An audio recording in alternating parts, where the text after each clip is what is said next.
All right, let me share my screen and we'll get started.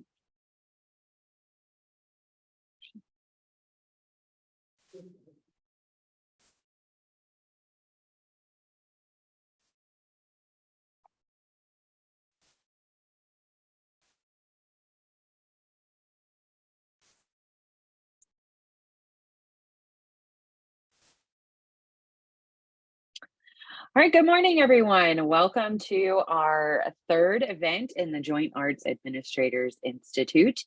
This year's theme has been Improving Student Achievement in and Through the Arts. And we're really excited with what we have to offer you today. But first, a few quick notes. I am Jenny Kabul. For those of you who don't know me, I'm the Executive Director of Palmetto State Arts Education. And at PSAE, in partnership with the South Carolina Department of Education, is able to offer JAAI. So we're very happy for and thankful for that partnership and collaboration as we're able to offer these great professional development series to all of you fine folks this morning.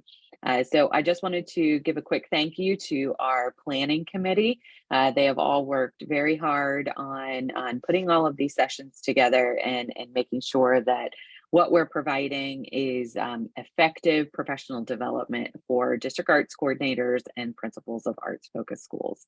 So thank you to Roger, to Kelly, to Brad, to Emily, and to Eric. So thank you guys for everything that you do for JAAI and for this group of educators as a whole. So now we are presenting today's professional development through One Stop Workshop. So also like to thank Jennifer for helping get that set up. Got some feedback there. Okay.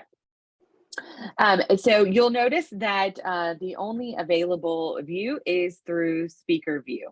Now, if you would like to change that, you can enable the gallery view option if you choose to switch to the Zoom on your desktop. But we do have several great presentations today, so you'll want to be able to see all of the great information. So just a quick tip there if you'd like to switch over. Now, we have today with us Roger Simpson, who is, of course, from the Department of Education, and is going to share with us the upcoming revision process on South Carolina art standards and what that might look like.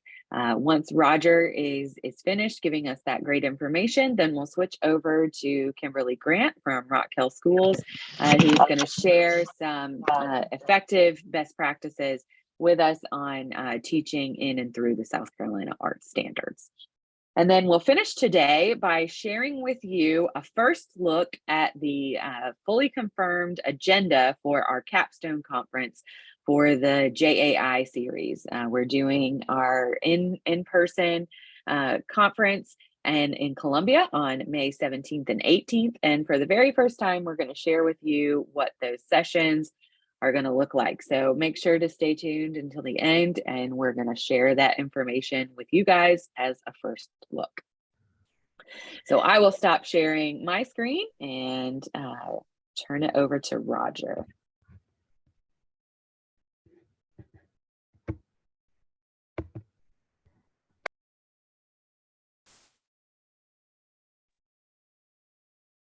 Excellent. Thanks, Jenny. And looking at the room, we've got a great group of people that are here this morning on this Friday morning. If you're watching on demand, we are here bright and early on a Friday morning for this professional development. My remarks will be somewhat quick this morning, but we will dive into where we've been and where we're going with our art standards. So next, I'd like to just make a note about this session, this JAAI. On our next slide, we see reference to South Carolina Department of Education and our Palmetto State Arts Education. JAAI is one of our grant-funded institutes through the South Carolina Department of Education. If you're aware of our summer institutes, I'm somewhat pleased to report that most of our institutes are full at capacity. Looking forward to hosting close to 300 teachers this summer to provide professional development. If you have folks in your districts who are maybe interested in one of these 2 institutes where we have a few spots left, we've got about 5 spots right now that are still available in our guitar teacher as Artist Institute, which is designed for music teachers who are teaching guitar with limited guitar experience. It's going to provide an opportunity for you to really learn about playing the guitar and teaching guitar in a classroom setting. And our Design Lab Institute, about 6 spots, I think, left in that institute. Carrie Ann Power, one of my predecessors, will be leading that institute and will be connecting our design standards to your curriculum in your classrooms. Next, let's take a look at the agenda for what we have today. As I said, we're gonna take a historical look at where we have been with our standards, just so you understand that a little better, especially if you're newer to the profession. We'll take a look at what that timeline is going to entail with the new revisions. And then I have a call to action and ways that you can help with the process. So next, let's start with the beginning. So back in the 80s, we started with really outside of South Carolina, the state of California was the first one really to put together a visual and performing arts framework. Now, South Carolina picked up on that. At the time, MacArthur Goodwin was the visual art advisor at the Department of Education. He grabbed that document, got permission from California, and created what was about an 11-page document that laid out the first framework for curriculum for visual arts in South Carolina. Now, following Alicia Moore's retirement in 1985 from the department, Ray Dowdy was hired on, and he started the South Carolina framework for music education. And in '87, I believe, that document was translated, and the components and levels of visual art were transferred into music education. Now, that was published. The visual art document was 11 pages. The music document was 89 pages, by the way. Probably not surprised by that, but it was a little bit more of a lengthy document. Now, these frameworks were built around 4 concepts. It was aesthetic perception, creative expression, art or music heritage based on the document, and aesthetic valuing. And then they developed, as part of each of these components, different learning objectives that were based on grade bands. So K2, 3, 5, middle school, high school. Now, these documents were reflecting a paradigm shift in arts education throughout the country, moving from performance-based or production or presentation-based classroom instruction to a more well-rounded arts education. Now, we had those 2 documents. In '89, the Arts Commission gave the department a grant to expand our standards into the theater and the dance areas. So Brenda McCutcheon and Joanne Lunt worked on creating those first dance curriculum frameworks. Elvin Cleveland, Ralph Lawson worked on those theater frameworks, and those were published in 1990. So South Carolina at that point was a leader in the country in publishing dance standards and those theater standards. Now, we move into the 90s. Next, we have our 1993 standards that MacArthur Goodwin and Wayne Lord, of course, led the way on, as the Board of Education adopted its first 3 frameworks, which included our visual and performing arts. Also, foreign language and math were part of those first 3 frameworks that, as a state, were adopted to guide as standards. the other sets came along over the next few years of science, ELA, social studies, physical education. Those were all continued in development. Now this document in 1993 brought all of the standards together in one document. We had our music, our visual arts, our theater, and dance. Now, because of the work that had gone into this just a few years prior, this document contained two parts. One was really guidance for schools and district leaders, as well as other folks, stakeholders, et cetera, to support the development of arts education programs.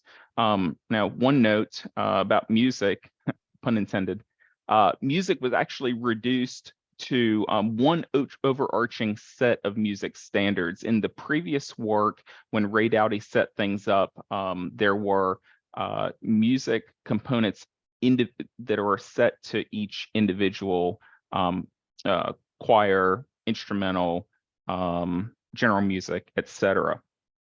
These all became one just broad set of music standards. Now, in this document, specific reference was made that this would be a guideline for curriculum development that was to be used by local school districts to create and align their local curriculum. So really, since the beginning, these standards were intended to be used by districts, by local education groups to create that curriculum for your school districts.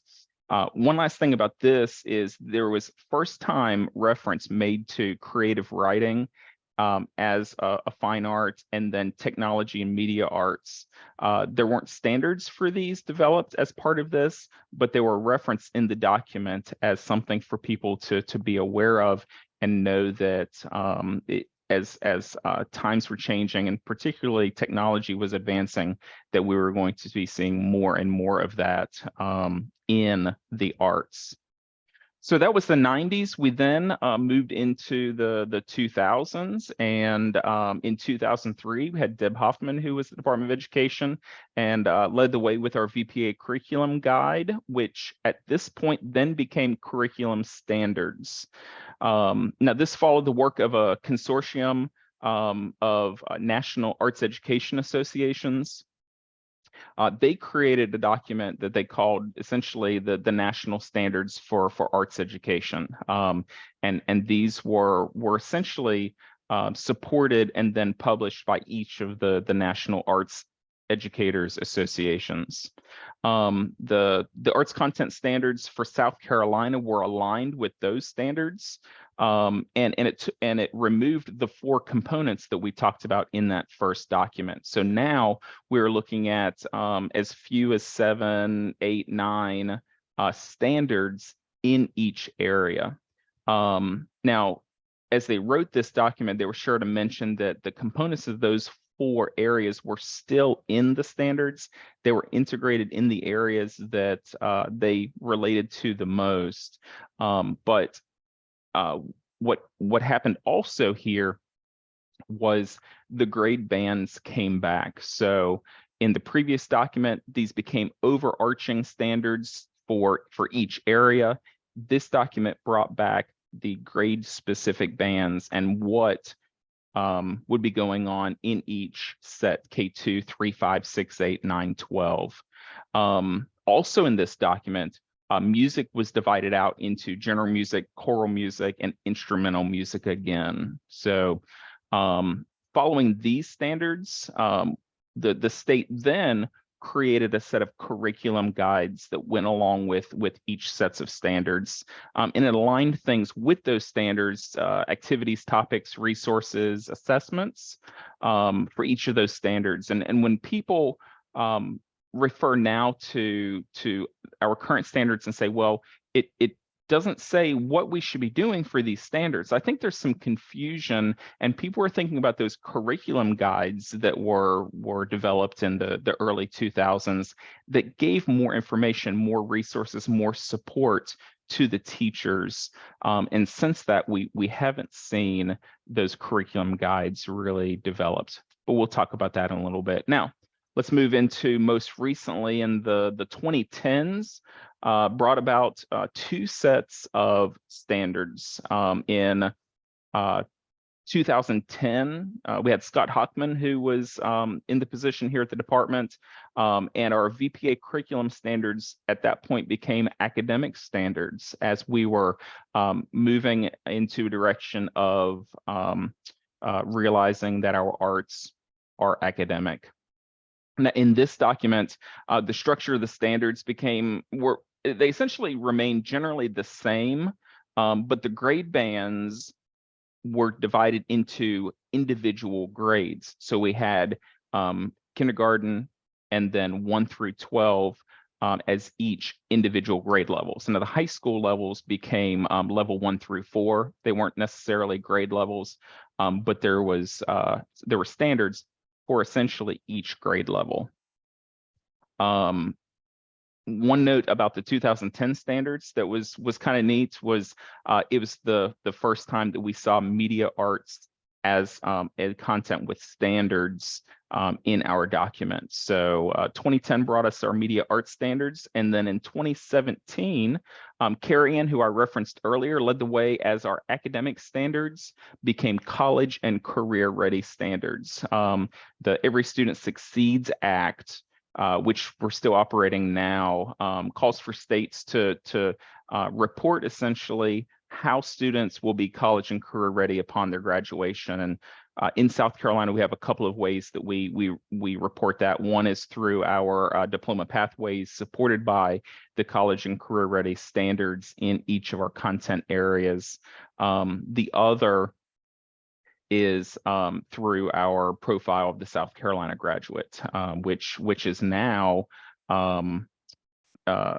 correlated all the way down to pre-K actually. So we've got our pre-K programs that are already thinking about what skills those pre-K kids are getting that are going to prepare them for graduation. So these 2017 standards underwent probably the largest overhaul since the first curriculum frameworks back in the 80s.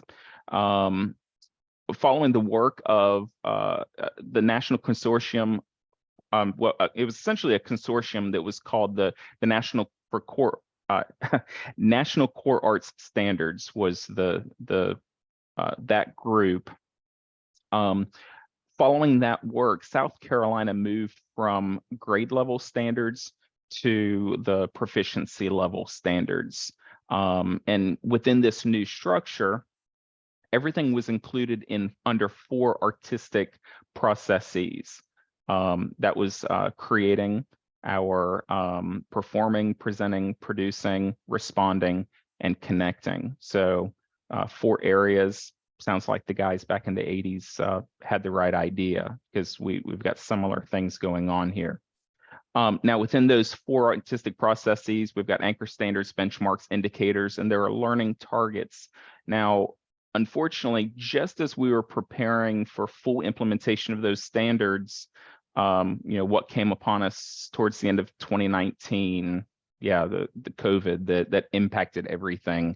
And while implementation continued to these new standards, really COVID halted any of the continuing training for teachers, support documents, all of those things to really make these standards work for our kids and work for our teachers.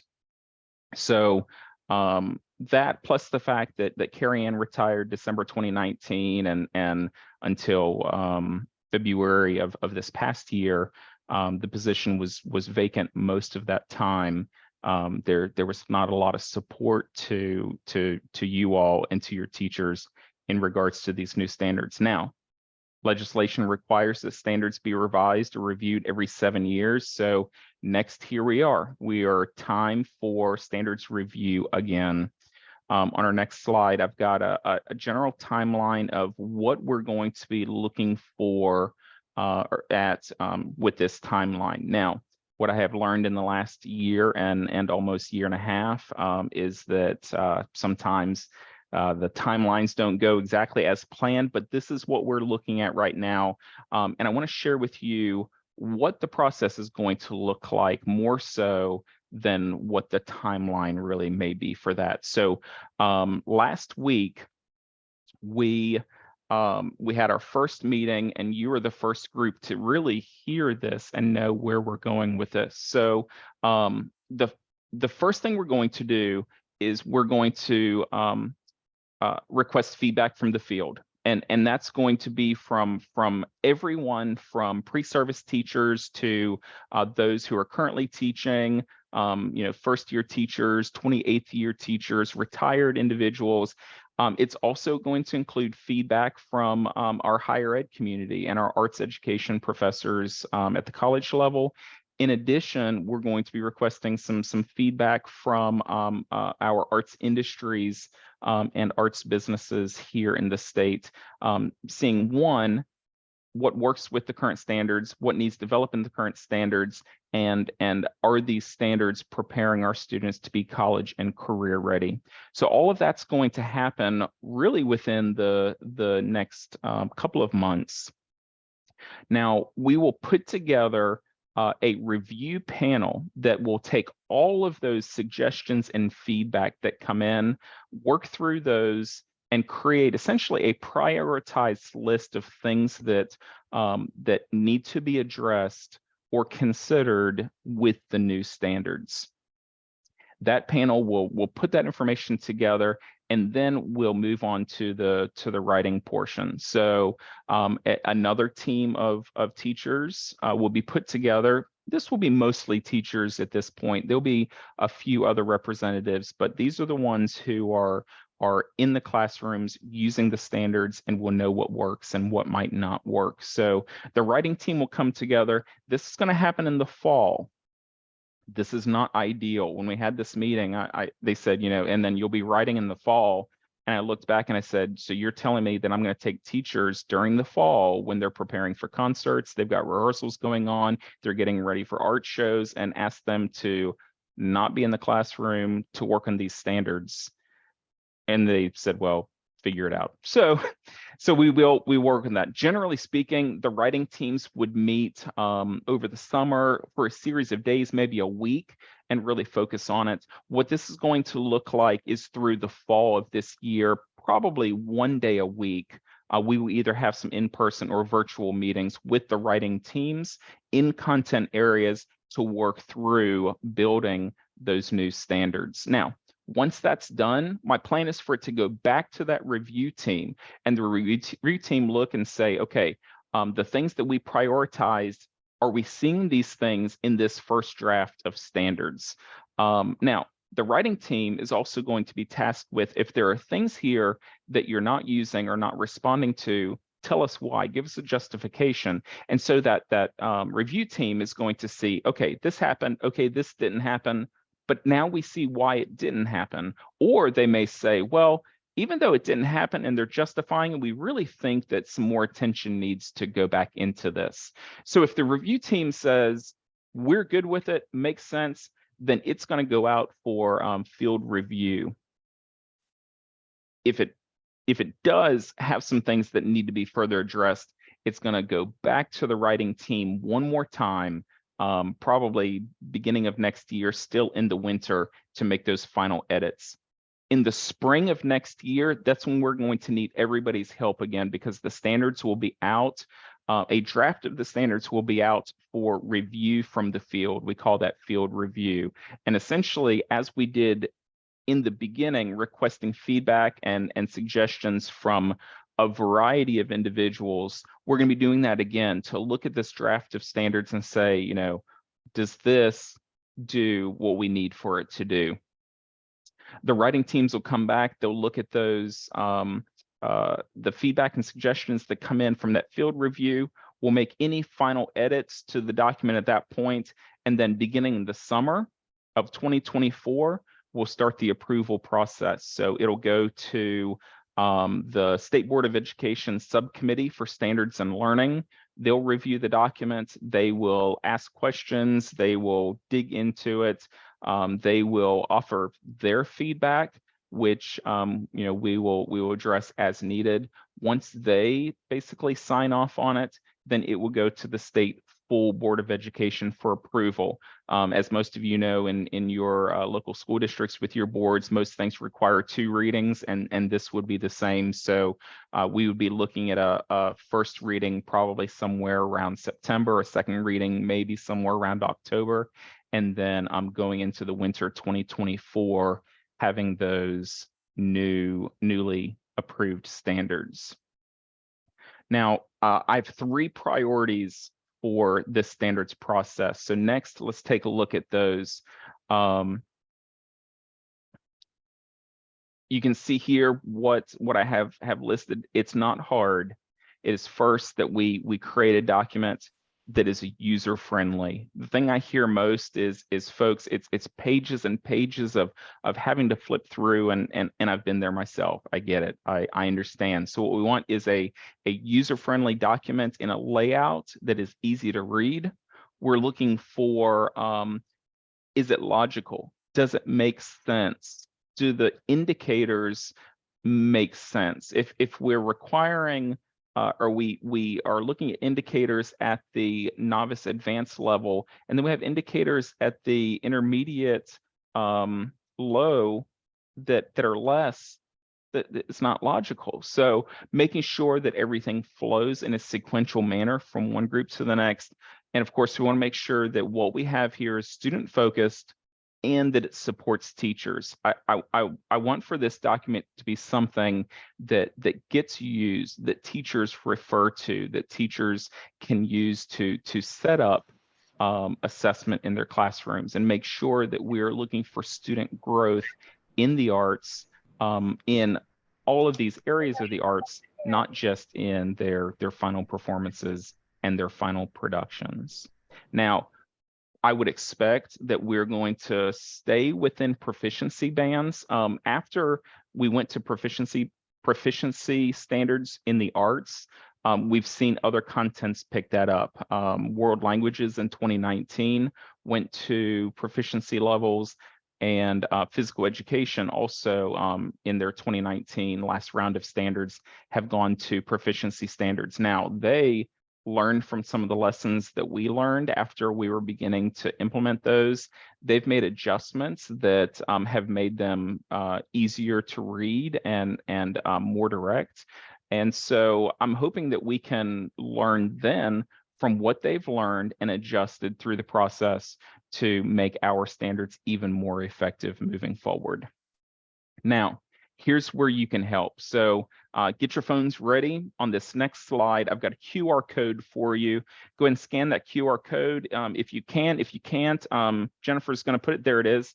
She put a link in the chat for you. Go ahead and copy that link, save that. What we're looking for are folks to express interest in potentially maybe serving on a review panel or a writing panel. This isn't signing up for anything. This isn't committing to anything. This is essentially just for me to compile a list. So when we have the applications ready to go for those teams, I know who to email them to first, people who have already expressed interest. So if you are interested in any way, maybe being part of the process, maybe not even being on one of those panels, but just being somebody who provides feedback and submits some suggestions, go ahead and fill out the form and give me some information.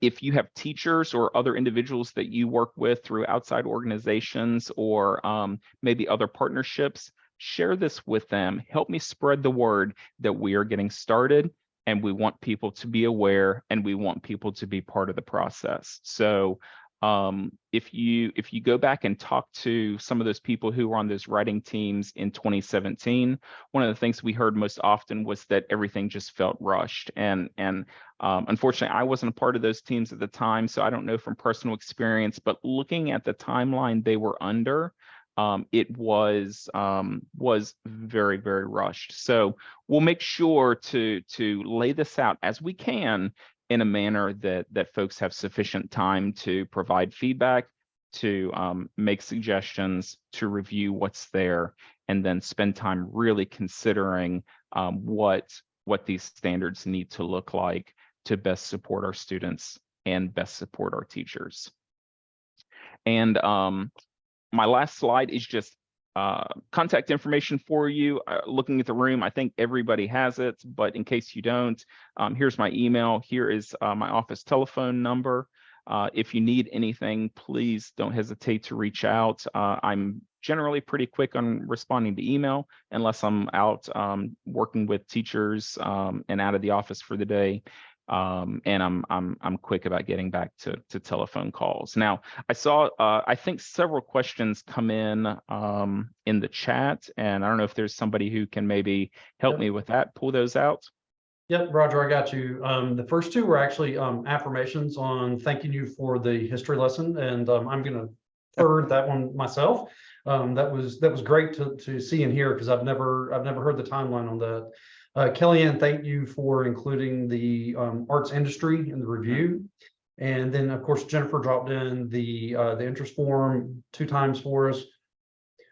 Kim asked, essentially, Roger and ABC friends, should ABC plan to have a breakout group discussion on field review during spring school meeting, or can Jennifer host some one-stop workshop roundtables? Essentially, how can ABC Institute help engage the arts communities in this process? Absolutely, I think that'd be great, Kim. Let's set up a meeting with you and the team and see how we can go about that. In all of those previous iterations of the standards, Arts and Basic Curriculum Project at the time was referenced as being a big part of the development of those standards early on, and the support that continued with those standards. So I'd love for ABC Institute to continue to be a part. I mean, our ABC schools, certified schools, are some of the best, and those teachers are some of our best. And yes, absolutely would love to ensure that their voices are heard through the process. Let's make it happen. Okay, and then I ask, are you going to be sending this out to all of your contacts, like district arts coordinators, to help disseminate this for those who are not necessarily here today? I am. So of course we will follow our kind of standard agency protocols. So we'll do the formal application process and memos that'll go out through the weekly emails to superintendents. But yes, since we've got the go ahead for this, I'm going to go ahead. I've got it drafted to go out on Monday, email to district coordinators and other partners with this this link that I shared and some information about it, to go ahead and express interest and begin to just be ready to receive information. One thing that I've also got included in that email is a request for recommendations. So if you have people you would like to recommend, then I'll reach out to those folks with the form. So if there are recommendations, I can share the form with them and get information, or if you have recommendations, you can send it on directly to those people. But yes, sir, I'll be communicating that out to arts coordinators and other folks even before the department starts to communicate. Sounds good. And then Carol Baker said she appreciates the transparency and how the process will roll out. And I echo that as well. And then Jason Walsh asked, are you wanting us to send the survey to our teachers now or wait? Well, as a response to what Bradley just asked, I would say maybe hold off on sending it out. If you are a district arts coordinator, because I will be sending you another email that'll include some information that maybe you could just forward on. But if you're here and you want to go ahead and go for it, by all means, you don't have to hold on to it. So sure, you could, at the end of this meeting, draft an email to your teachers. Hey, standards revision is about to start. If you're interested in being a part, here's a form to express. That would be fine too. Hey, Roger, this is just a tidbit just to throw in, and you're exactly right. 2017, it was an extremely rushed process. The other piece to that was we were all in the same building, in the same room at the same time for like 5 days, like 8 or 9 hours a day. So just in terms of logistics of when it comes down to writing, that may be something just to kind of keep in the back of your mind, if there's a way to kind of spread people out, to give them the time and space to be able to really think through this stuff.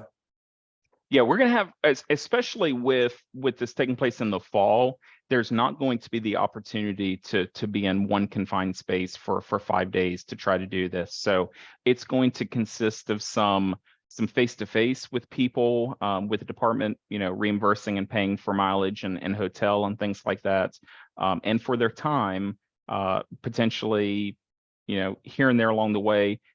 It'll consist of some virtual get-togethers, maybe in the evenings after school, things like that. So there's going to be a lot of flexibility. I'll be all over the place for a little bit, but that's okay. I'll be ready for it.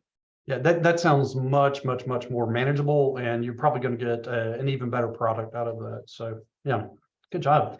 All right, any other questions on this that's not in the chat? All right.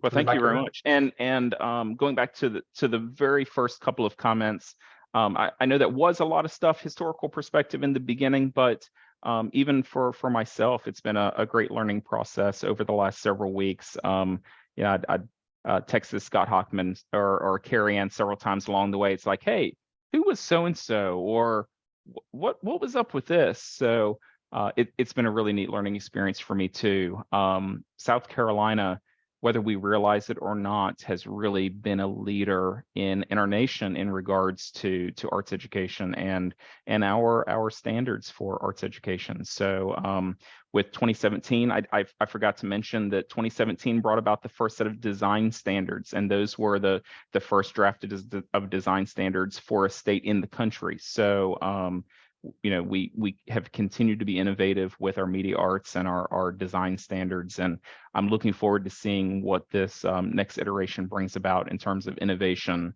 for the arts while supporting our teachers and our students. So thanks so much. Thanks, Roger. That was a great presentation, lots of information, and I'm sure you'll get lots of help from everybody in this room and the networks of everybody in this room. So, and it's really nice to hear that South Carolina is, leading trends in arts education. So that's a great way to some information to have on a Friday afternoon or Friday morning. All right. Well, our next session is going to be with Kimberly Grant from Rock Hill Schools, and I'm going to turn it over to Kim. Hi, everyone. Can you hear me? Awesome. Okay. So I'm really happy to be here.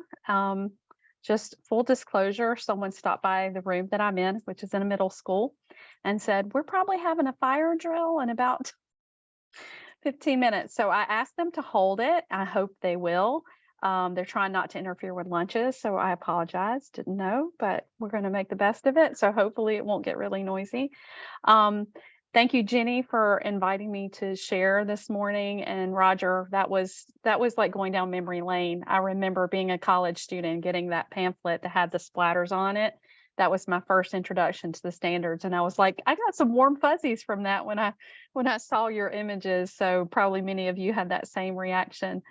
When I started trying to think about my ask in terms of, what do I share with this group of professionals that are on my screen? I was a little, I guess, intimidated.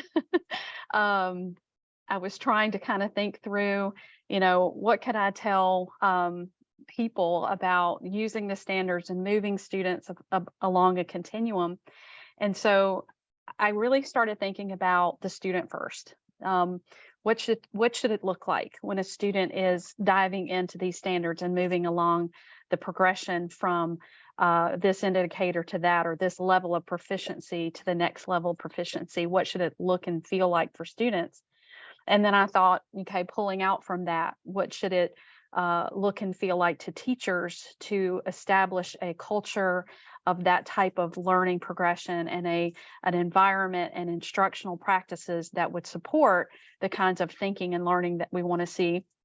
And then pulling back even further in my new role, which I'm fairly new in this arts coordinator, instructional specialist position, how do I support teachers coming in from a variety of different levels of preparedness, different certification pathways that they got to us, and how do I help support them as they try to do this work with students? So the first thing I wanted to start with is just a quote, because I'm a quote girl. I love quotes. And the master key of knowledge is indeed a persistent and frequent questioning. And so one of the things I like to see, and I think students respond favorably to, is having their standards and learning targets posed as questions, to get the thinking, because the focus should be on not the product. And I thought it was interesting in Roger's portion where he talked about the moving away from product to process. And we still have a number of teachers that are very product driven. They're still trying to produce, and not that that's a bad thing, but we really want to make sure that we're thinking about what is happening internally when students are producing that piece of art or that piece of music or that theater production. So the power of questioning is kind of the driving force behind my presentation today. I pulled a couple of layers of the proficiencies as you move across. I think these were, let's see. I think this is theater. But I looked at these three, and you think of the way they're written. I can apply organizational strategies that communicate personal meaning, theme, idea, and concept. There's so much in that, right? That holds a lot. But thinking about how could I change that to appear as a question? How can I explain my choices? So can a student articulate that? How can I explain the choices I made? And then for a teacher, how do I create an opportunity for a student to demonstrate that kind of thinking? So a lot of times what I've noticed as I've been working with teachers this year and coaching and working with students is they're having a hard time thinking, like, how do I give a student an opportunity to show their thinking? I can see the product here and I see what they understand and what they don't understand, but how do I understand the thinking? So that was kind of the start for me. This made a lot of sense to me too. I kind of stole it and manipulated it, but I think I've always been a big fan of nesting dolls, the Russian dolls. We have a little tiny one in the middle, and then, it has layers that it sits inside of. And I really think of the student as the center of that nesting doll. They're at the core. Everything that we do as administrators, everything that teachers do, everything that happens is there for an outcome that is at the center, which is for the student. And so how do I own my own thinking and learning? And how do I make myself be successful? That student agency. Are we empowering students to own that? Are we owning that for them? Are they even aware that that's within their power to control and manifest? And then, of course, on the teacher side, how do I create an environment, a setting, and instructional practices that are going to get that student where I want them to be? So we're that second layer. And then I think in a large degree, we are the biggest teachers are the biggest indicator of student success.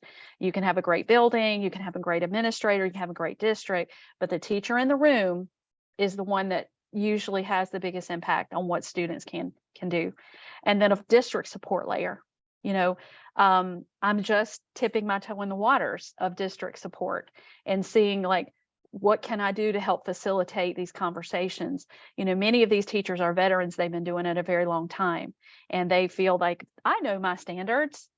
I know that this drawing lesson that I've taught for 20 years is teaching the standards. Have them think differently or about how they may get to the thinking process in there. So how do we support that? So that's kind of a visual that worked for me. So I have an activity, and I did this activity with a bunch of instructional coaches and principals in my district recently.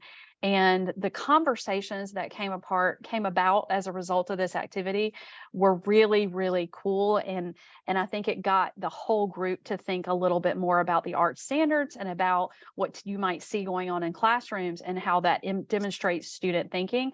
This may not be worded exactly right for this group because I had literal paper copies that they were going to sort by hand. But I'm hoping this will work this morning. If it doesn't, we can totally move forward just having a conversation. But if you can click on the Flippity link here in this presentation, if it will let you, to an activity I'm calling Good, Better, Best. So if someone who I can see, which I can see Roger, I can see Bradley, will kind of give me a thumbs up that when you click that link, you should have a screen that has some text and has the word better, best, and good kind of somewhere on the page. Y'all seeing that? Perfect. So there are some instructions here, and here are your instructions. So you're going to click on the gear in the bottom right of your screen. And where you see the word white fridge, you're going to click on that drop down menu. And there's one called 3 columns. Are y'all following me? Okay, you see it? So once you do that, you should have 3 lines appear on your screen. Oops, I did 2 instead of 3. Let me try again. Hey, Kim, And then, Kim, yes, we're getting some requests if you could drop the link into the chat so that people absolutely, can. absolutely. Yeah. Thank Okay. you. Yeah, sure. Well, 1 second. Let me get back.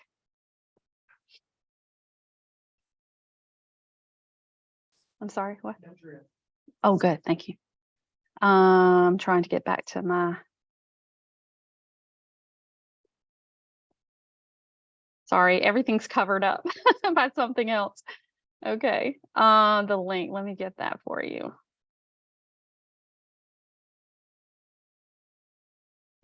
Okay.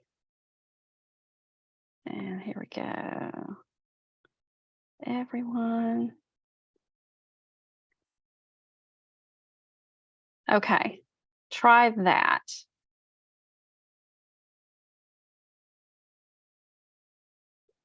Did that work? I'm seeing nods. Okay, awesome. Okay, so just to repeat those instructions, when you get that page that has the white and with the text boxes, open the gear, go to white fridge, click 3 columns. And then what I want you to do is I want you to just sort, okay? So they've got a column for good. We put good in quotes because good doesn't necessarily mean good. It just means no student was harmed. It was an okay practice. It didn't rock your world, but it wasn't terrible. Better would be something that really shows more opportunity for students to think. And then best would be, these are practices that really engage students to thinking and getting to that deeper process thinking that we want to see with those standards. So just take a second. We'll check my chat here real quick. Awesome.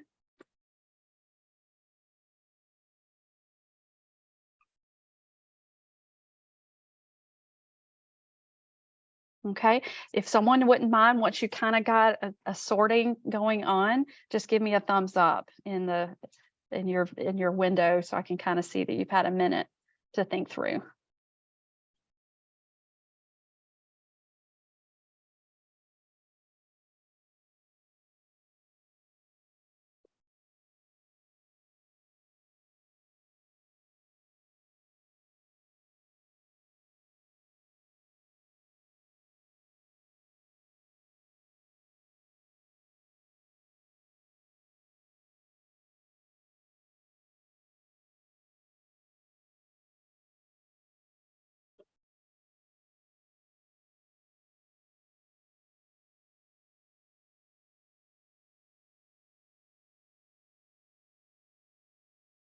Okay.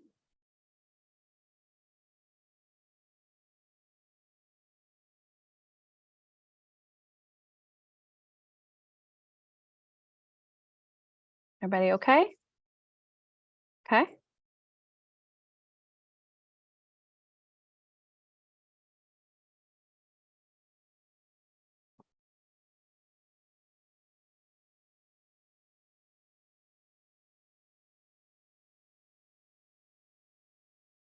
Okay. Are we ready to talk a little bit about what we noticed?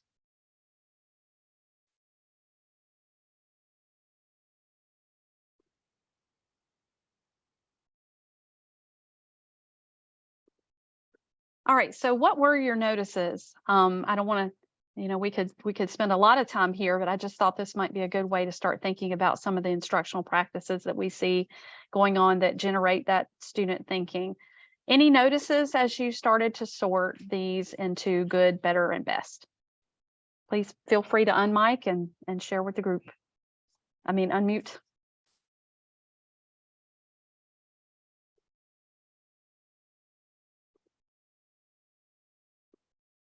Don't be shy.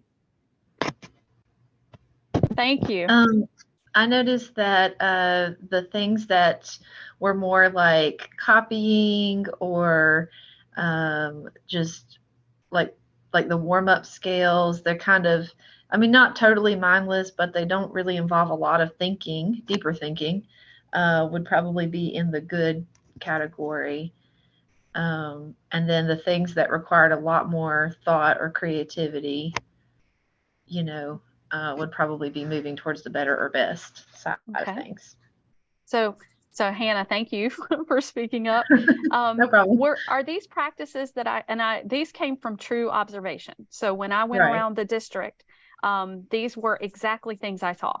And so these aren't things I made up. These aren't things that I just thought, oh, this would be a good one, or this would be a better. These are things I've witnessed. And there's nothing wrong with what we're seeing. But it's like, can we move teachers to being more intentional that, okay, this thing that I like to do and it's good for kids, is there a way for that to become deeper or to, you know, get those students thinking a little bit more? So the second phase of this is, what could you do to tweak that process that the teacher's doing or that activity to increase the level of thinking that's happening for the kids? So that's kind of the second ask is, okay, this is the standard of practice in your classroom. Is there something that you could do to activate the students' understanding at a little bit deeper level, create some ways to maximize that? So that's the second ask of this group. As you see these in your good, better, best, does anybody else want to share one of theirs that they said, I'm putting this in my best column and this is why I think it's best?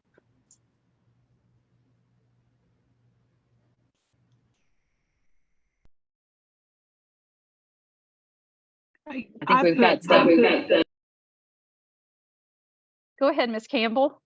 Okay, I put the students look at artwork and write a critique, because in that one you're doing writing, you're doing analysis, interpretation, and evaluation. And so I definitely thought that one brings it all together to really allow you to see the process in which and how the student got there. Thank you. And so when I did this with a group of instructional leaders, these were not art people. These were principals and instructional coaches, many of them coming from a science background, math background, ELA background. And when they sorted, and instead of it just being, I kind of weeded out all the math and ELA observational data that we had. So originally this presentation was much bigger. We had a lot more to sort because it was not content specific. But when we did this, one of the ahas for my group of administrators and coaches were the arts were allowing for more thinking than a lot of the math, science, ELA, social studies counterparts. And that was kind of a moment, I think, for instructional leaders in our district to go, oh, wow, you know, when I really sort these according to thinking, you know, a student choreographing 16 measures of dance is going to require more individual thinking. Now, as a critique of art teachers, as having been one for 26 years, I look at that best and I agree with you. I think that's an amazing practice. But my questions would also be, was there a rubric? How do they know it's a good description? What goes into an analysis? How do I know that I'm interpreting based on the elements? So there's even ways that, even though we agree that's something we would love to see, how can we push even that best practice to become even more deep and in ways that we can measure that success? So that measurement of these thinking is a huge part. And that's a push for our district right now, is how do you assess thinking? You know, if you're having the student turn in a polished piece of artwork or music or theater, how do we know what the thinking was? So procedure and process has got to become a part of our assessment, not just what happens at the very end. Any more things that you want to share just based on that activity real quick? Anyone else? Any ahas or any things that you might, food for thought? Kimberly, I'm curious where those administrators might have put the one teachers administer a common assessment created by one teacher from a PLC. Do you recall where they might have grouped that one? They put it in better. They did not put it in best. And I was kind of, wondering, we were curious about that too, because a big push in our district has been PLC work and collaboration and common assessment. So the reason they put it in better and not just good is because they're like, okay, let's celebrate the fact that they are using the same assessment. The reason they didn't put it in best is because it wasn't vetted. It was just, there was one sage who everybody was like, oh, she's got a great assessment for this, we'll all use hers. But it wasn't necessarily an assessment they built together. So there was some follow-up conversation. So sometimes this observational data doesn't give you all the information that you need. You don't have the context. In that particular case, it was just an assessment that one teacher made, and they all decided to use it. Now, what would have made it best is if they had all collaborated on the assessment, built the questions together, thought about how it was going to be assessed. So that's where the administrators put it. So I was proud they didn't put it in best automatically, but I also thought it is a step. That's a great question. I thought through that too, and I actually put it in the good because I felt like, I mean, I value the fact that they're assessing the students, but it sounds like that meets the needs more of a data team than it does the students, and evaluating where they are for growth. So I was just curious. Thanks. Yeah, absolutely. And I'm just going to hop to the chat. I see some people who have been putting some of their answers here. So I see ownership, who's making the decisions, the higher level of ownership, the more thinking you have. And then, I see, I think Kellyanne, Kim, I agree, the higher level ownership being better. And I think it's really important that common assessment not become the goal, but that the goal become strong assessment. And so if that common assessment is a good assessment, then that's awesome, right? So we're getting to what we need to know. If it's not, and we're all just agreeing to use it for a number of reasons, then it could actually have a negative impact. So informative assessment for the win, absolutely. Most of the time when you talk to teachers and you say assessment, many of them think the finish line assessment, not necessarily the day-to-day assessment. Well, thank you for yes. Hey, I was also going to throw in what I think would also move that over to best would be what happens with the conversation after the assessment, the common assessment. Like, what do you do in terms of unpacking the data? And then how do you use that to drive the next steps in instruction? So like, those are the missing pieces. Like, you can give the common assessment, but if you don't do anything with it, then it's pointless. What now? That's we talk to teachers about the what now question. So I've got this information, but if I just don't do anything as a response to that information, it just becomes information that doesn't do anything to move our students. And so that responsiveness, that cycle of pre-assess, instruct, feedback, assess, repeat, that flow chart, if you will.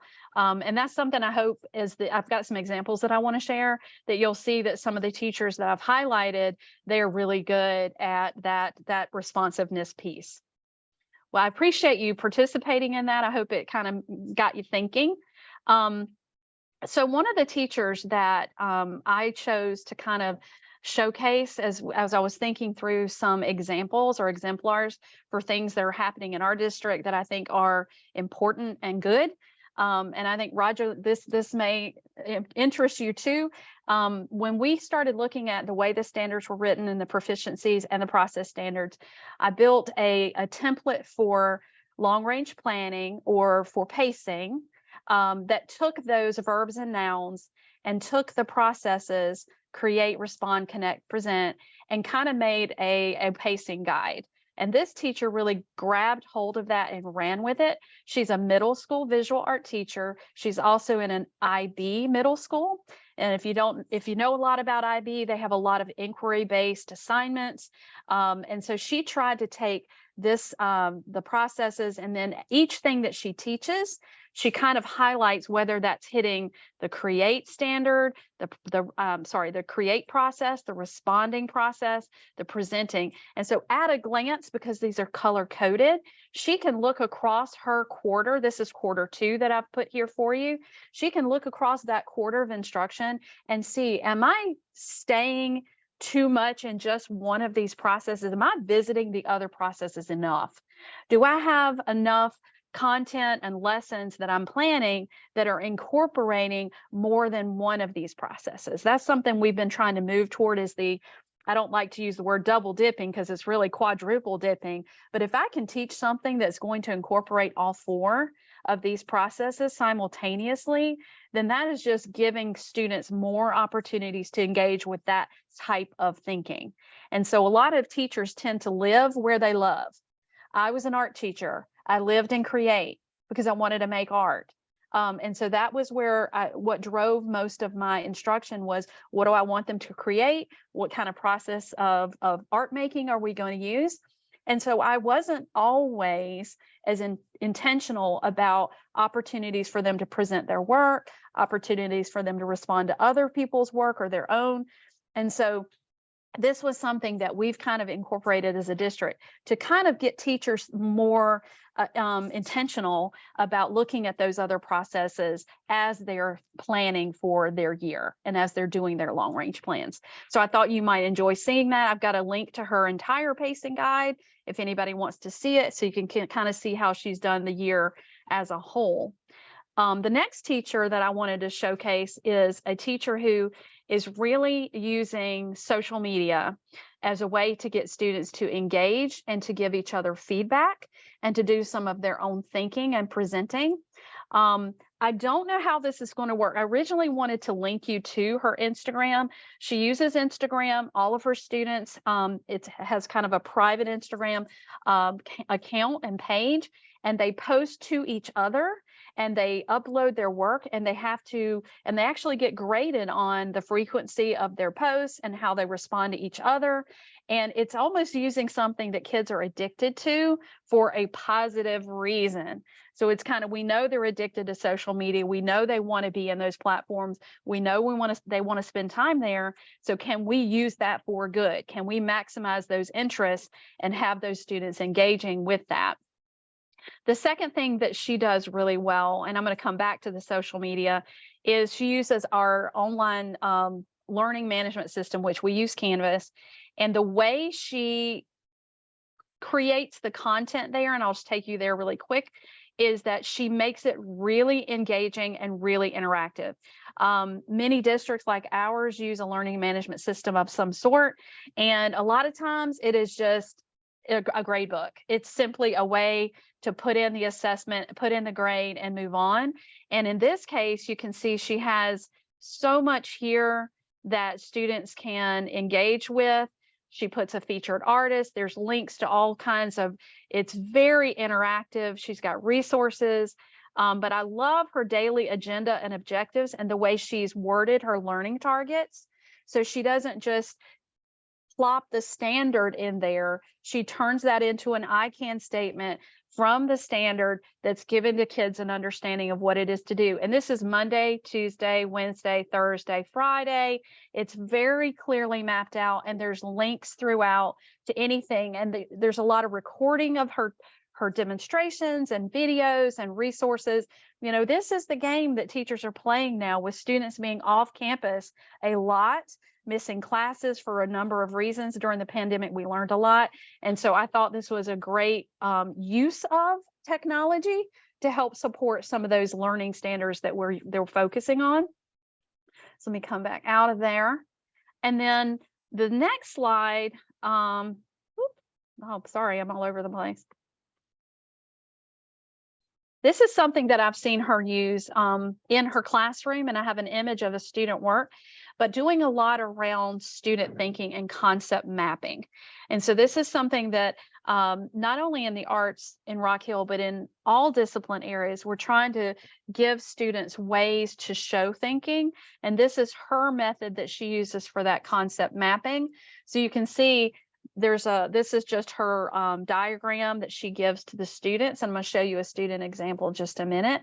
But the students have to think through all of these things before they ever start to commit to whatever it is that they're producing.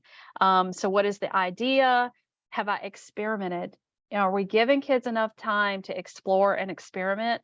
in high school, I think that's one of the things that does get lost in the, speed and the pace and trying to get things done. Are we giving exploration enough time?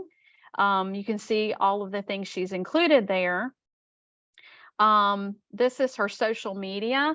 And if you look to the left, I just grabbed this off of her Instagram, and those concept map that I just showed you, this image is actually several students, their concept maps, and the way they've turned those into her and posted them. And so the students are actually collaborating with each other online and saying, I like your idea. I think you should try it in this medium. I think you should think through your composition a little bit further.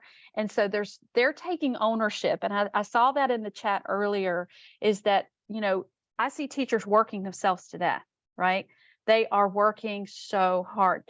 Your students should be working as hard as you, if not harder than you, instead of it being the other way around.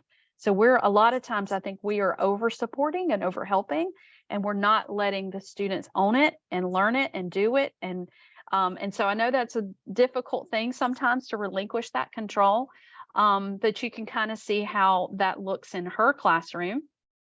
This is something I love, love, love. I wish more teachers would gravitate toward it. This is something she created in Canva. It's a blank template.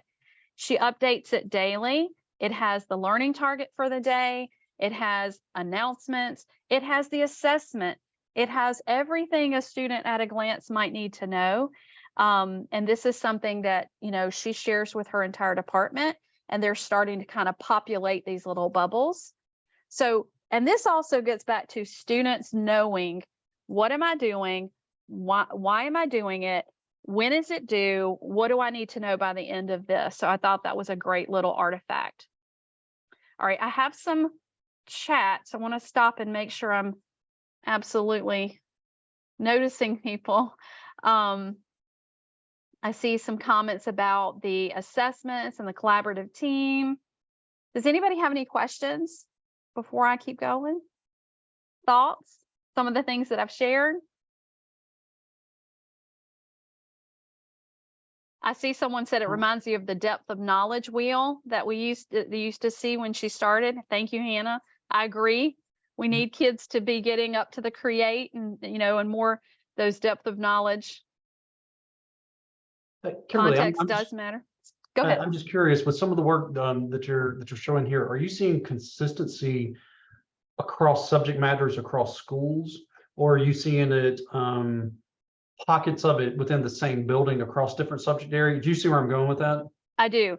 So it depends.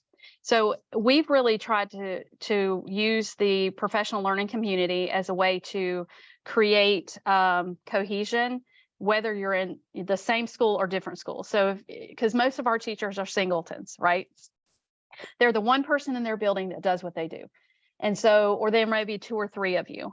But across the district, are those people collaborating together? Are they working together? Are they, building assessments and rubrics and these kinds of techniques? The answer is they're starting to. They've never been given the time. A lot of times we say PLCs, and the people in the building are meeting weekly. If you're a math teacher, you probably meet once a week. You get together, you spit out some data from either map testing or, some kind of tool, and y'all discuss and you plan together. Our teachers do not usually get that opportunity. So this year they had 6 days that were dedicated to PLC work. And each of those 6 days they met together. Part of it was professional development around a goal that they had set, and the other part was working on these kinds of initiatives. Now, each of those PLCs chose different goals to work on. And so a true PLC is not dictated to by the district per se. They get to think through what they want to focus on. So some of the goals were instructional, and a lot of the goals were very what I would call transactional. And so that's some work, that's some feedback for me, that we need to stop thinking about a PLC as, oh, we're working on a district-wide art event. That's a goal, and it's a transactional goal, but it's not a long-term instructional goal. So this summer, I plan to pull a group of what we're calling PLC activators, which these are the teachers in the PLC are going to help kind of drive, facilitate. kind of working with them to have kind of more of an instructional goal. And then they still have those strategic or what I call transactional goals that they work on at the same time. I'm going to show this in just a minute, but one of the things we're using is the South Carolina competencies for leading teams as a way to gauge each PLC in terms of their growth. Some of the PLCs are at level 1, which is what is our goal? What are we going to focus on? Some of the PLCs are at level 3. They've already got an established goal. They've been bringing in their own professional development.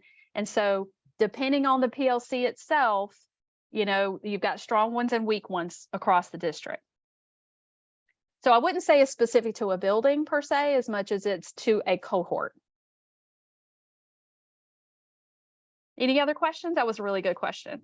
And we're going to look at some of the structure that we've used for that this year.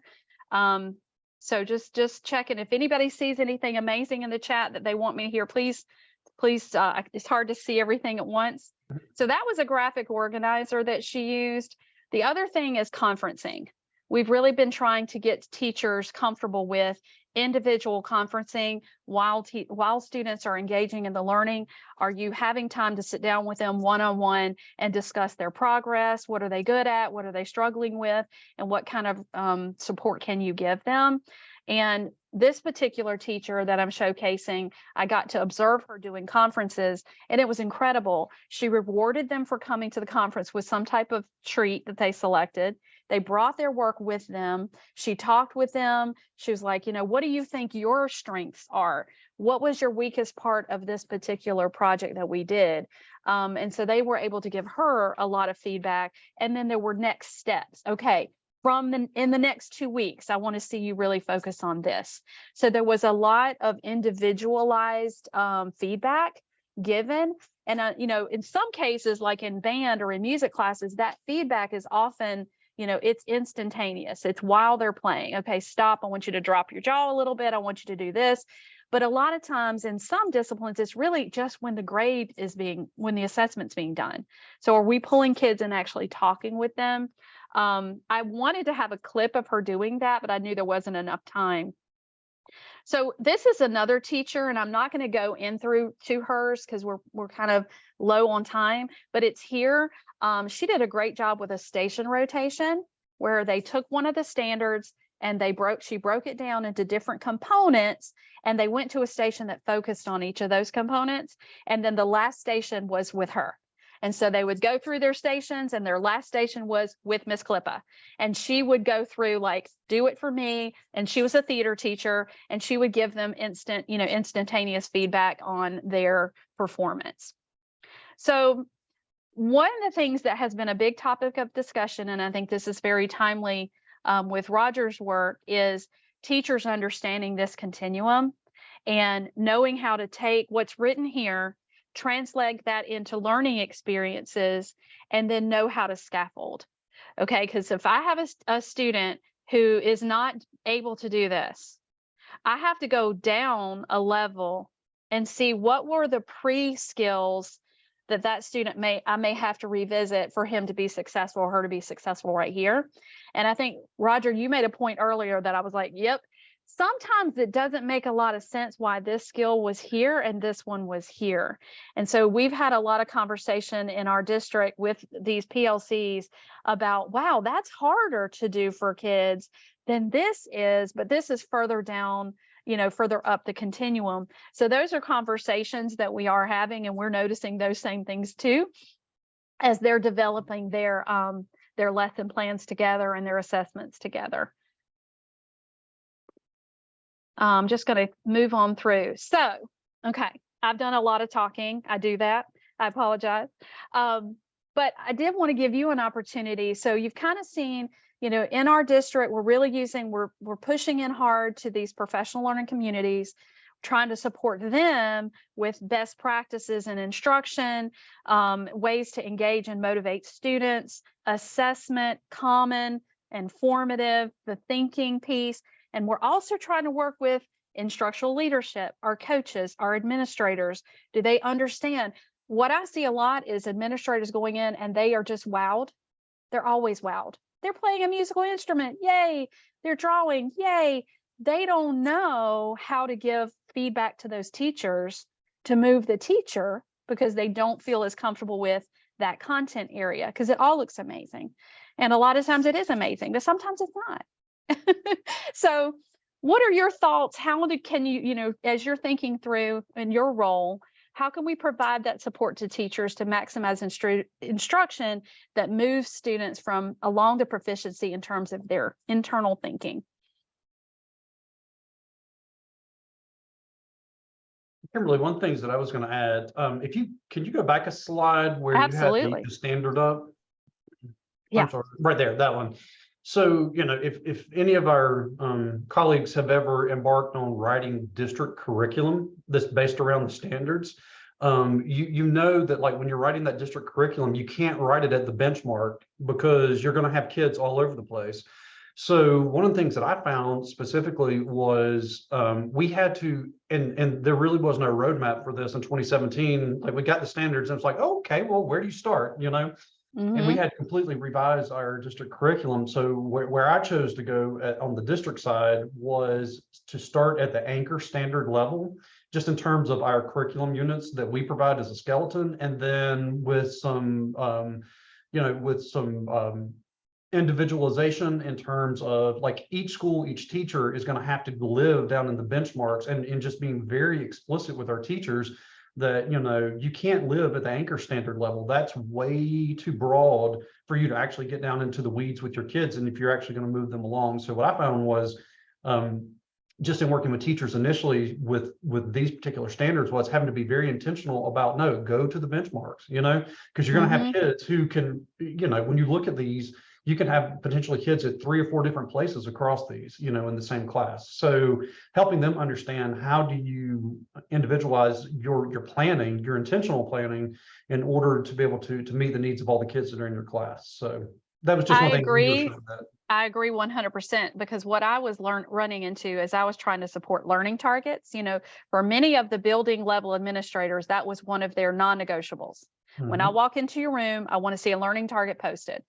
I was seeing a learning target that was I can act in scenes that they could leave up for the entire year, and it would be the learning target, and I've had lots of conversations like, yeah, my learning target's posted, and it's so broad, like you said, it's at the anchor level, that it's not relevant to that day, to those kids, to anything that has happened before, anything that's going to happen later. And so we've really tried to talk through or work with those groups of teachers, and, like, what is a good learning target? It's not going to be here. It's going to be those sub-level skills. What am I doing today? That's moving me toward this. But you're absolutely right. This is not where you need to live in order for you to be designing lessons that move those kids. Because many of these are so overarching that you could put it up and leave it for the year. And some of them are. And that's their way they can say, yep, I did that, and I'm just going to go on teaching. Right. And it's not that they're not teaching the appropriate skills. It's that it's just so broad. I agree. Yeah. Other thoughts? Go ahead. No, I was just going to say, but when you think about writing curriculum units for an entire district, you do have to leave it broad, but I think there has to be some intentional work, exactly like you're saying, specifically with the teachers, for them to figure out, exactly where their students are on this continuum. And I think also empowering instructional coaches, assistant principals, all the people who are in the classrooms on the regular, to understand that, yes, while you see the anchor standard, on the curriculum maps, really your day-to-day, what they should be doing and where you should be, even if you're writing an SLO, right, you're gonna focus in at the benchmark level. Right. And I don't know about you, but one of the things that I've been trying to help with as well is, our district is, we've got some schools that are really struggling with test scores in MAP, in SC Ready, Pass. They're our ELA and math scores are just not in a good place. And so when principals and instructional leaders get stressed about those scores, what do you think they do? They want to take time from the arts. They want to pull kids, or they want to push those content in. One of the things I do like about these anchor standards, even the bigger max, view of them we have here, is that I can pull these up and I can highlight for principals or for people who don't know, here are the embedded literacy skills and math skills and interconnections. You don't need to ask a teacher to do those apart from what she or he is already teaching within their content standards. And so I've used that to educate them to know, like, no, we are doing those things. And when we're allowed to really dig into our own standards and have that autonomy to do so, then you're going to get gains, but our teachers need to understand how those connections work too. And that comes back to the process standards, right? You can't just live and create. You have to live and respond and connect. And so those are some conversations and support that we're also seeing that is needed with our principals. Absolutely. So any more on the discussion? Things you want to share? This was my first foray into doing a presentation that is kind of a district-wide. I've always been more at the teacher level, but it's been eye-opening to work at this level and kind of see the district as a whole and teachers collectively across the district. More thoughts or questions? Let's see, we've got one thing in the chat. Okay, and someone has asked, would I please share my contact information? I'll be more than happy to do that. I'm going to go ahead and put that in the chat for you.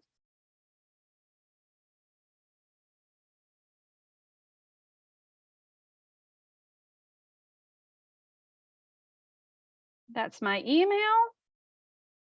All right, and then just the last, we talked about this a little bit already, and I just want to end with this because this is kind of the horse we've decided to back. Sorry. Trying to get rid of my, there we go. So the professional learning communities, PD and coaching. So the way we're kind of attacking this across the district is creating time and space for cohorts of teachers who teach the same content to collaborate, dig into data. What do we do with the data? Do we have any assessments that we think we need to scrap, or do we need to build new ones? How are we assessing our performance? One of the big ahas for me is that administrators, principals often think that we don't have data.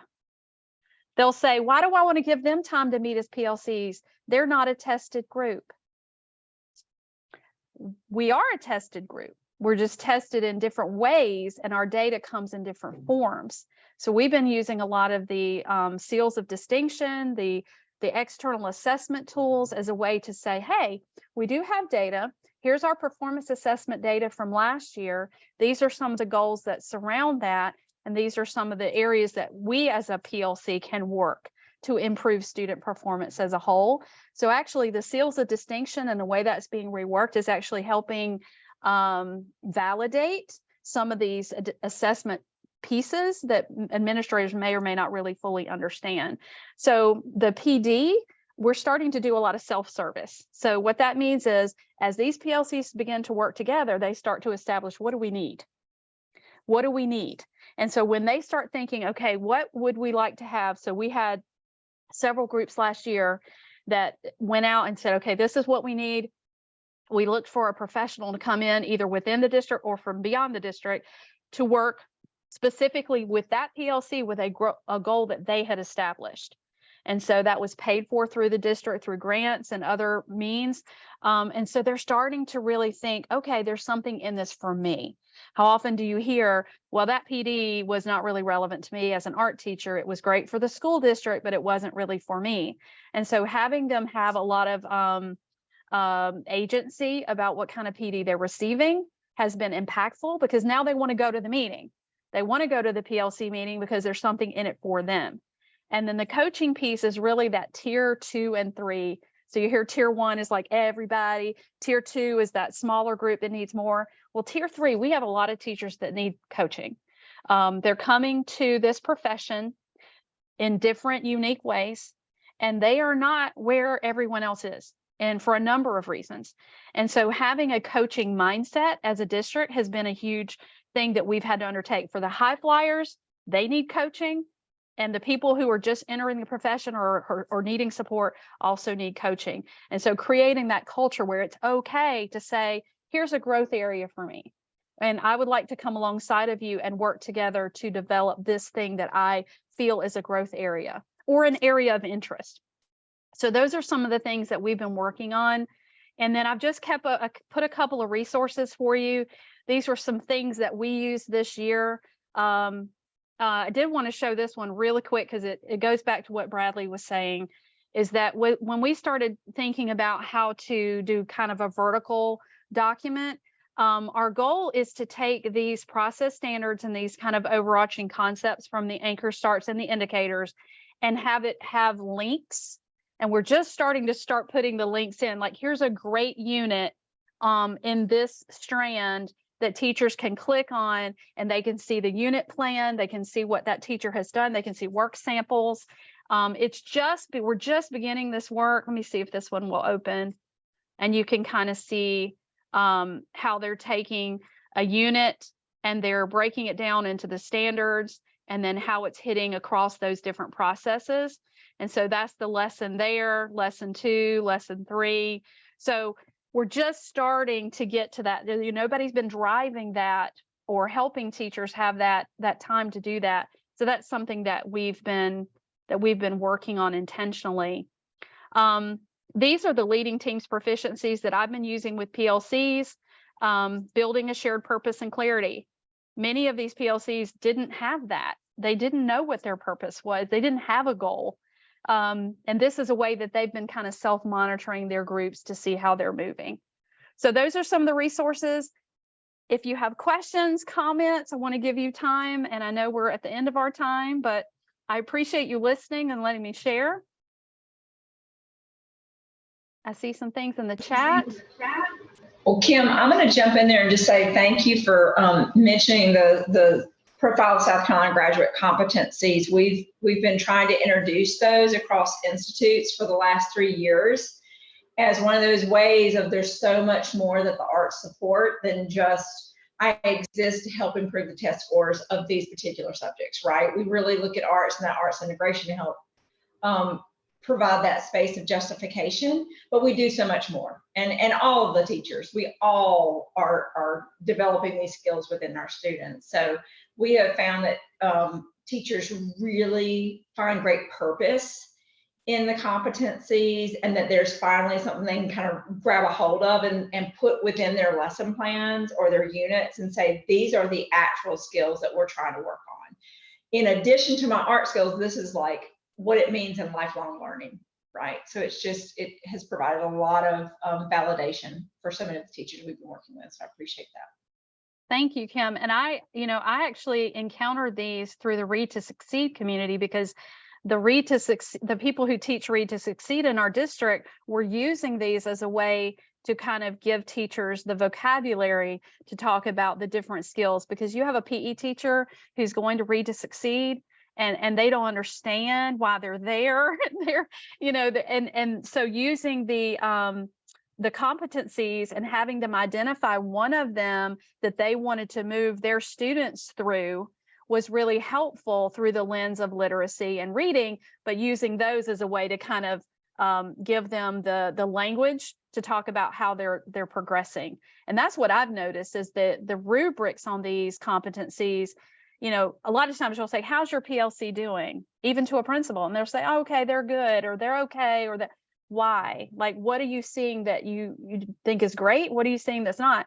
Do you have any language to support that? And so I like the rubric because it kind of gives very positive indicators of how that group is functioning. That was a great, thank you, Kim, for that. Well, please reach out, email. I'm just, some of you are so much more seasoned at all of this than I am. And so I know I've reached out to a couple of you already with questions, and but I'm in that learning curve, and so are our teachers, but we're hoping to make some good gains. Thank you, Kim. That was a fantastic presentation. So it was a really good way to start everyone's Friday. And thank you, Roger, too, for giving such great information for this group of people as we look forward to standards revision. So great PD this morning. Well, I'm not going to take too much more of your time, but as promised, I wanted to share with you all the conference, which is our next offering in the JAAI series. So we've had a series of 4 events. We started off in person with March 22nd. We talked through strategic arts plans. Then we had our first virtual event with arts education data. And then today we had the fantastic professional development on art standards. And now we're moving to our last event in the JAAI series, which is our capstone conference. So we are planning a day and a half of professional development for this group, and it's going to be in person in Columbia. We are going to be at the Department of Archives and History. So for those of you who were able to attend last year, it's at the same location. And you can register for that through PSAE's website. And I think we're going to drop that link into the chat for you so you can find the registration link there. But we do have a schedule to present to you today, so I'm just going to go through that really quickly. Our first day on May 17th starts with 9 a.m. breakfast and networking. And then we get started with our keynote address with Dr. Richard O'Malley, who is the superintendent of Florence One Schools and our SC Arts Administrator of the Year award winner. And he's going to talk through how he supports arts education from the top down and how that impacts student success and achievement. So really looking forward to that keynote address. And then after the keynote, we're going to do some roundtable discussions. One thing that I've noticed with this group is that you all know each other. And for those of you who are new, you're making friends. And so we wanted to offer an opportunity for different people to have many conversations about what's going on in the field and to talk through some effective practices for what you're doing actually in the field. So there'll be time for that just before lunch. So the next day, after lunch, we will have 2 different tracks of professional development. So for district arts coordinators, we're going to have a program piece on equity inclusion in arts programming. And then we're going to talk, the next session is going to be arts assessment. And it's with Dr. Ashley Lewis, who is from the Research and Evaluation Center at USC and contributing member of SCAP. So that came up several times in the chat. So we are going to offer some PD in that area. And then we're going to end that track with out-of-the-box hiring methods that Eric Figueres in Florence One has started using to help share some best practices for that. And then for principals of arts-focused schools, we're going to have a follow-up session on strategic arts plan with Scott Hockman, who is master teacher of the Strategic Arts Planning Institute this summer. And then we're going to hear about a really successful program in Lexington too. It's their Innovation Center. And if you guys haven't had a chance to hear what Lexington 2 is doing with this Innovation Center, just imagine having Apple products and being able to use Apple products to teach digital art, graphic design, video production to students in public schools. And so that's what Lexington 2 has been able to do. So we're going to have Ann Reamer come and talk to us and how she was able to put that program and center together. And then finally, we're going to have a resource development panel with V. Popat from the Fine Arts Center, Emily Prado from ABC, and Roger from the Department of Education. I'm going to talk through what resources are available at the state level and at the local level to help you guys generate some more resources for your various departments. And then day 2, we are going to start off the day with Bradley Wingate and V. Popat from Greenville County Schools. They're going to lead a session on where we are, where do we want to go, and how do we lead arts programming there at the school and district level. So this is really going to be about the synergy between school and district level arts programming. And then we're going to have a great session on instructional coaches and how they can support arts education. So Jessica Calloway with Fort Mill Schools is going to lead that session. So if you really liked some of the content that Kim had today, then you're going to see more of that with Jessica's presentation on May 18th. And then our last PD session is going to be with Larry Barnfield, who practically invented Artistically Gifted and Talented program best practices in South Carolina. So he's going to talk through some of the work that he's been doing since he retired. And so he's going to talk through supporting effective practices in those programs. And then we're going to close and talk through plans for future JAAI events. So again, this is going to be May 17th and 18th in Columbia, South Carolina. We are going to be able to offer some hotel subsidies. So when you are registering for the program, if you could just indicate you're interested in information on that, that's going to be at a hotel close by for the night of the 17th. So again, thank you all for attending our professional development session today. Thank you for the Department of Education for funding this great program. And we're really excited just to see everybody in person, hopefully May 17th and 18th. So I'll wrap it up there. This recording will be available through One Stop Workshop and through PSAE's YouTube channel. So thanks to you all. Have a great weekend and a great end of the school year.